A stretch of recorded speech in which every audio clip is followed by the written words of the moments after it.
හෙල්ලෝ යාළුවනේ මං හිතනවා ඔයාලා හැමෝම හොඳින් ඇති කියලා. මේක මගේ පරණ වීඩියෝ එකක් මට එඩිට් කරගන්න වෙලාවක් තිබ්බේ නැහැ. ඉතින් බලමුකෝ මම එදා දවසේ මොනවද කරේ කියලා. අපේ අඹු දැන් ටිකක් තඩි වෙලා. ඒක නිසා යාට දැන් ජනේලෙන් එන්නත් බැහැ. හරි අද පොඩ වෙනස් දවසක් මොකද අපි අද ෆැකල්ටි එකට නෙවෙයි යන්නේ වෙටනරි රිසර්ච් ඉන්ස්ටිටියුට් එකට.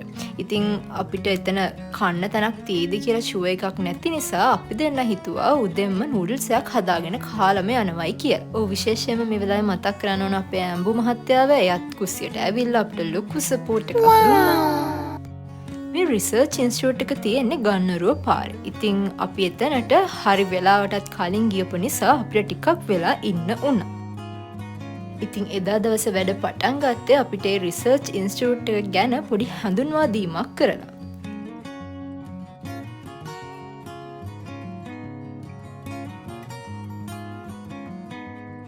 ඉතින් සුපුරුදු විදිහටම අපි තමයි අන්තිම කණ්ඩායම වුණේ. ඒක නිසා අනිත් ගෲප්ස් ඉවර වෙනකන් අපිට ටිකක් වෙලා එළියට වෙලා ඉන්න වුණා. ඉතින් අපේ අය උපදුප කතා කරන විදිහ සහ කාලය කාදමන ආකාරය තමයි ඔයාලට මේ පේන්නේ.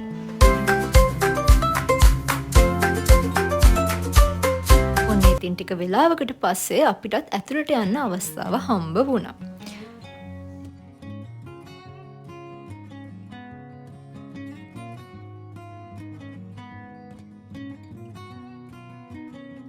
ඔන්න ඉතින් ඔය අතරේ අපේ යාළුවෝ කට්ටියක් පොඩි ප්‍රෑන්ක් එකක් කරලා තිබ්බ යාළුවෙක්ට.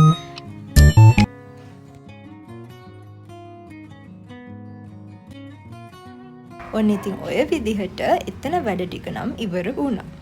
ඔන්න ඉතින් ඊට පස්සේ අපි හිතුවා ක්‍රිසන්ට් එකෙන් අද දවල්ට කනවයි කියලා.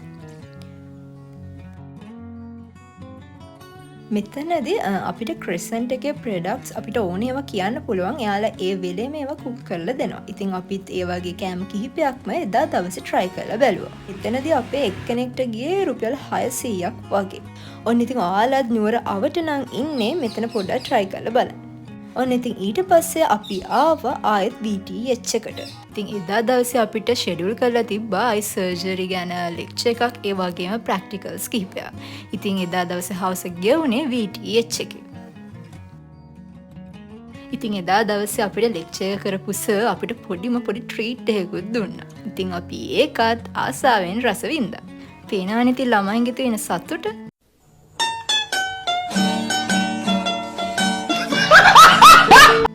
ඔන්න ඉතින් ඊට පස්සේ අපිට ප්‍රැක්ටිකල්ස් පටන් ගත්තා.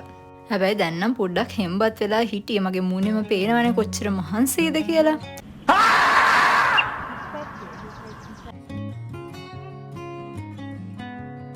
එදා දවසේ ප්‍රැක්ටිකල් එක නම් තිබ්බේ ගෲප් විදිහට. හැබැයි ඉතින් අන්තිම ප්‍රැක්ටිකල් එක නම් අපි හැමෝම එකට තමයි බැලුවේ.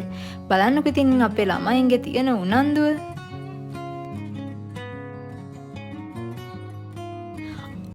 Oh my god! Wow! අමේ ඉන්න අපේ VTH එකේ ඉන්න පූස් පැටියෙක්. ඊට පස්සේ අපි අපේ හාමිනාට කෑම එකකුත් දුන්නා. ඉතින් ඔන්නම තමයි එදා දවස මගේ ගෙවුනේ. ඔන්න ඉතින් මට පුළුවන් විදිහට මේ වීඩියෝ එක දික් කරන්න උත්සාහ කරා. එහෙනම් thank you for watching.